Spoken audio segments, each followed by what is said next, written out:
Crown of the Ivory King immediately subverts your expectations by pitting you against a boss that you're supposed to lose to. Obviously, this isn't the first time the series has done something like this, but I think it is the first time that they tied victory in the boss so closely to exploration of the level.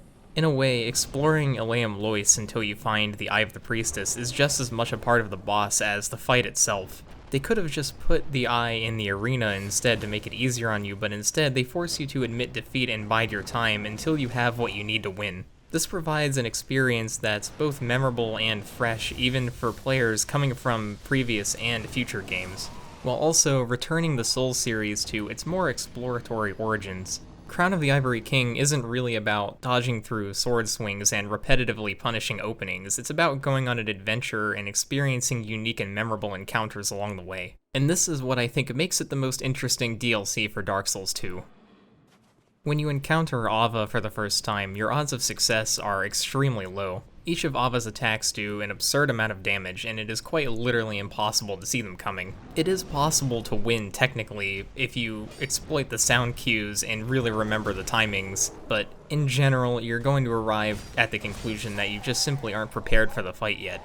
On your run back to the boss, you'll likely notice that there's another path right before the boss room with nothing obstructing it. And a sufficiently curious player will probably find themselves going down it after dying to the boss one too many times. Even though the path is fairly obvious, I still appreciate that the designers trusted you enough to pay attention to find this path. It really calls back to some of Dark Souls 1's most memorable moments, like, for example, wandering into New Londo right as you reach Firelink Shrine for the first time. Rather than holding your hand and forcing you down the intended path, the game trusts you and respects you enough to let you find out what to do on your own, while also giving you freedom to tackle things out of order if you're up to the task. Defeating Aava before obtaining the Priestess Eye is very difficult, just as clearing New Londo at the start of Dark Souls was. But the game doesn't arbitrarily lock it off until you've done what you're supposed to do first. This makes the game more immersive, I think, since you aren't seeing the obvious barriers to progression that the developers put down, naturally encouraging you to explore the level by putting a path right by the boss room and by making Aava extremely difficult without the Priestess Eye is more organic, I think.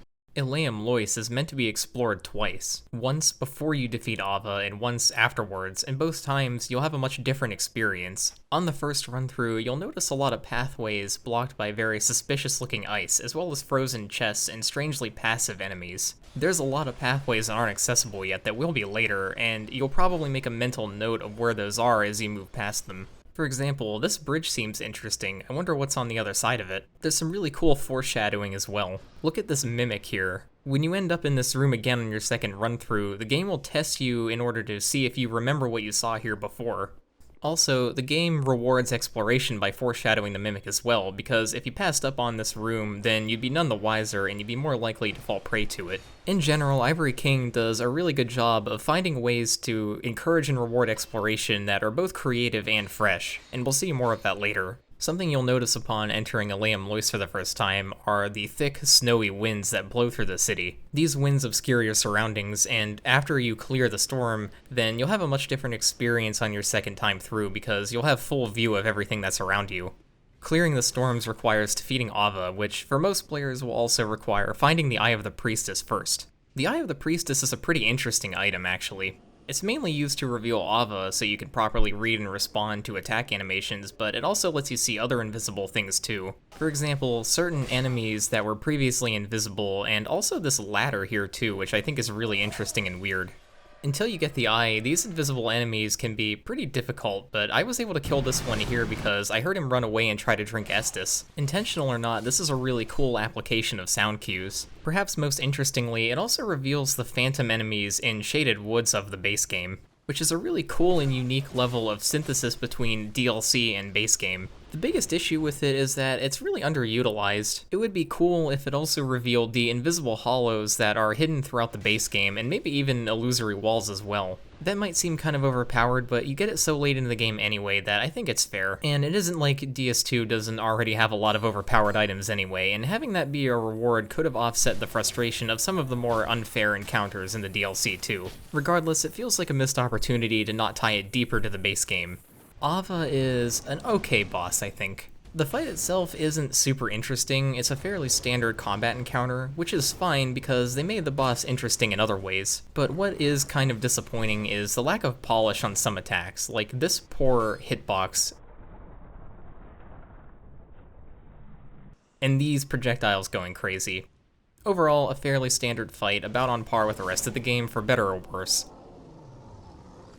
When you defeat Aava, you can talk to Alsana, who will dispel the storm for you.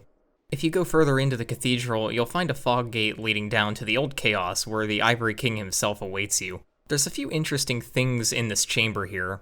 Firstly, there's absolutely nothing stopping you from entering the boss room and fighting him right after you defeat Aava.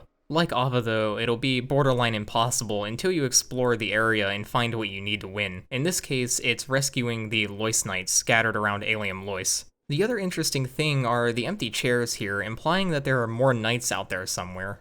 This is your clue to continue exploring Eleum Loyce. This is a fantastic example of subtlety, once again, trusting the player to know that they can explore elsewhere before engaging the boss. I get the feeling that this DLC really respects the player's intelligence far more than the base game did. So, with nothing else here for us aside from the boss, you'll turn around and continue exploring the city. But as you're leaving, you'll notice a chest that was previously frozen is now unfrozen, signaling that the other chests that you saw earlier are now accessible. This is another great example of subtlety and is all around just really good game design. At the start of your second time through, the first thing you'll probably notice are the absolutely stunning vistas that were previously obscured by the blizzard. This is simply the best Dark Souls 2 has ever looked, and I'm almost inclined to say that it looks as good as Dark Souls 1 does in some areas. Obviously, I don't really have anything analytical to say about these, but the level of detail is really stunning, and it's such a significant improvement on the base game that I needed to say something. Seeing the detailed buildings in the background and having them be arranged in a sensible way really does bring the city to life all that little bit more. It's a small thing, but it makes exploring it a second time feel just that little bit more rewarding. I need to say that while I think it was a great idea to obscure the vistas until your second run through, the execution of this does leave a little bit to be desired. When leaving certain areas, the winds take a moment to render, and as such, you can kind of get a full view of your surroundings for a second, so it doesn't end up being as much of a surprise as it should have been.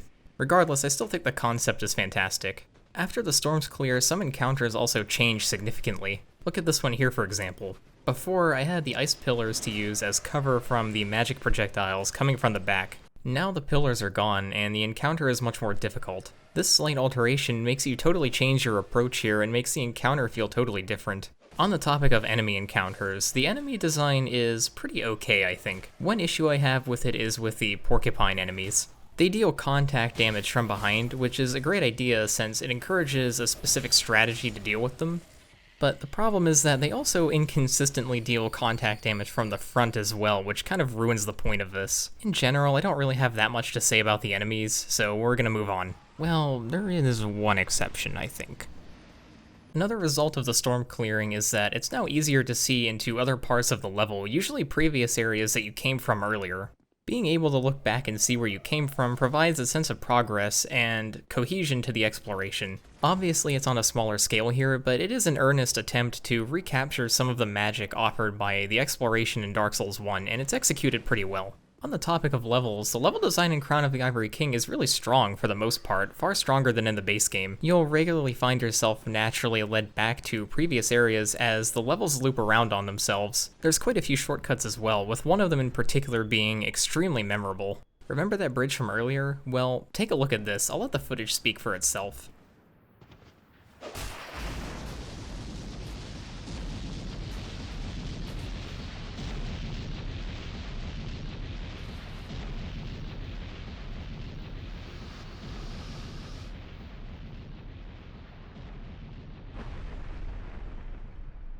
This is insanely stupid, but honestly, a lot of the stuff in the DLC has a borderline comedic undertone, so I actually think it fits in perfectly. It's creative, funny, and surprising, and I personally love its inclusion. I have one major disappointment with the level design in Ivory King. One of the paths that unlocks after the storm clears leads you down to a lower area with a large gate at the back of it. The encounters in this area are extremely challenging, involving a lot of projectiles, difficult enemies that can easily stunlock you, as well as an NPC invader. And having to run back to it after dying is pretty painful because, as far as I know, there aren't any shortcuts leading down here. Every time you die here, you have to run through this narrow hallway with a shield enemy at the back of it, which feels really restrictive and tedious after a while. A bit later, you do unlock a shortcut, but it isn't near the bonfire, it just leads back to a place you just were a moment ago, so it's pretty ineffectual as far as shortcuts go. Also, deeper in this area is another covetous demon for some reason. Yep. I have a little bit more to say about this area. Here you'll find this strange character. He looks like a friendly white phantom and even does several gestures that the player can also do in order to reassure you of his friendliness. But wait a minute, something feels off. I don't remember summoning any phantoms. Dark Souls 2 does a lot to preserve the multiplayer interactions that will one day go away once the servers inevitably shut down. It does this more than any other game in the series, and it really reaches its peak here in Ivory King. The absolute best of all of these is this NPC here who disguises himself as a barrel and waits for you to open a chest so he can backstab you. This is genius because it's a perfect representation of what an actual player invader might do. Someone playing without internet or in the future when the servers shut down can still enjoy the unique eccentricities of Souls multiplayer through Dark Souls 2 with interactions like this and the one before. Remember when I said that a lot of the things in the DLC have an undertone of comedy to them? Well, look at this.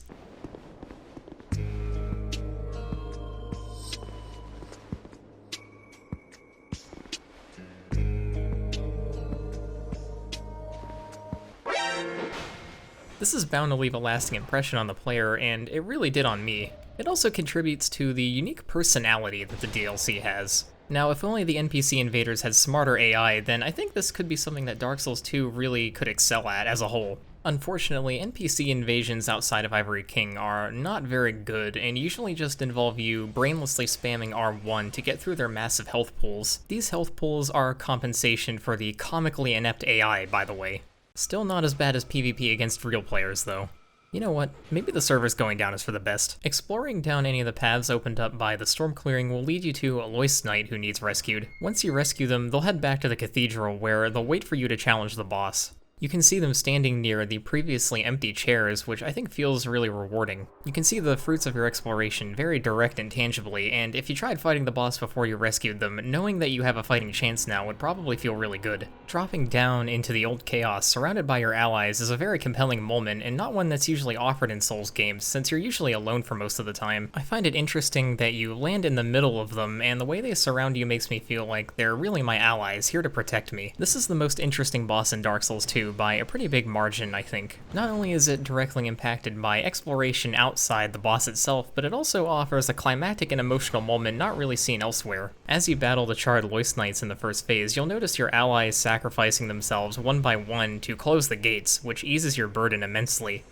A player who's deeply immersed might feel a sense of gratitude as a result of this, which I think is really special. Also, I've had plenty of times where I was in trouble only for one of them to swoop in and save me, giving me time to heal. It's a memorable encounter, and there really isn't much else like it in the series. When the gates are closed, the Ivory King himself makes his appearance for one last climactic showdown. All in all, he's a pretty good boss. Fairly basic, but his attacks are satisfying to dodge, and he has a balanced amount of damage and HP. What makes fighting him special is the first phase, however. Your allies sacrifice themselves so that you can square off with the Ivory King, which in a way does create stakes for the narrative. Also, look at how awesome his animation is when he enters the arena.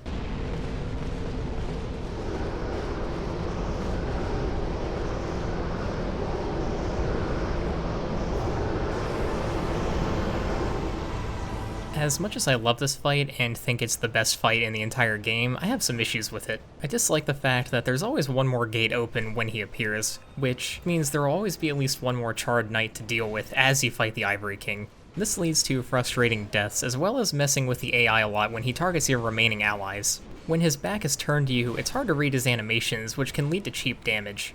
I think the emotional weight of this encounter would have been greater if he only appeared after all of your allies sacrificed themselves. That way, there's more of a clear progression and increase in stakes instead of the way it is now, where the first phase bleeds into the second. But overall, this is a fantastic boss, and a standout example of a gimmick fight even across the whole series. This is easily one of the top 3 gimmick fights in the whole Souls series, in my opinion, and I really wish the bosses in the base game were even close to this level of quality and creativity.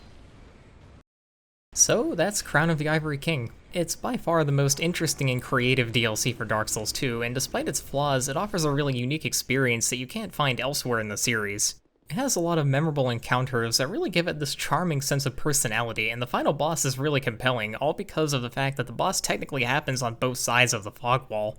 Encouraging and rewarding exploration so much takes the series back to its origins and goes a long way towards recapturing the magic of what made Dark Souls so special to begin with. Yep, that's it. That's Crown of the Ivory King. No, there's nothing else to analyze. I'm done. That's it. Okay, let's get this over with quick. Conceptually, the Frigid Outskirts is pretty interesting. Having to account for the blizzard and keep your bearings while it rages is a unique challenge and could have been made for a memorable level, but unfortunately it's just really, really bad. The area is totally empty and there's little to do aside from hold the run button until you reach the end. There isn't really anything to explore outside from a couple empty buildings, so it's really bland on that front. There's also no shortcuts here, so every single time you die, you'll have to deal with a very long, slow, and agonizing run back. If you thought Dark Souls 2 had some bad boss runs, then this is easily the worst of them all. In a way, it does make it unique, just not in a good way. The enemy placement is also frustrating and haphazard, with them basically just spamming them at you with zero regard for fair encounter design. As far as I can tell, each new blizzard spawns another reindeer enemy to chase you down. This is especially obnoxious because you spend the time without the blizzard fighting the one that it just spawned, and so by the time you kill the one you were dealing with, there's already another one coming for you. As such, it's really tempting to just run past them, but then they gang up on you and it just becomes a total gank fest, and it's really awful to deal with, and it's totally unfair. And your reward for braving this complete dumpster fire is a copy-pasted boss you've already fought. No, 2 copy-pasted bosses you've already fought. Oh, so that's why people say Elden Ring is Dark Souls 2, too. Okay, that's it for real this time. So this video is a lot shorter and easier than my last one because I just wanted to get one more video up before my Premiere Pro subscription expires. In the coming weeks, I'll see how this video does and compare it to my last one, and I think from there I'll have a better idea of what content I should be making for this channel. Alternatively, maybe I'll make larger videos with memes edited in sometimes, less frequently, while also interspersing videos like this that are a lot shorter and easier for me to make. So yeah, once again, thank you for watching, and I'd love to hear your thoughts, and yeah, that's pretty much it. Alright, well, have a good day or night, and thank you again.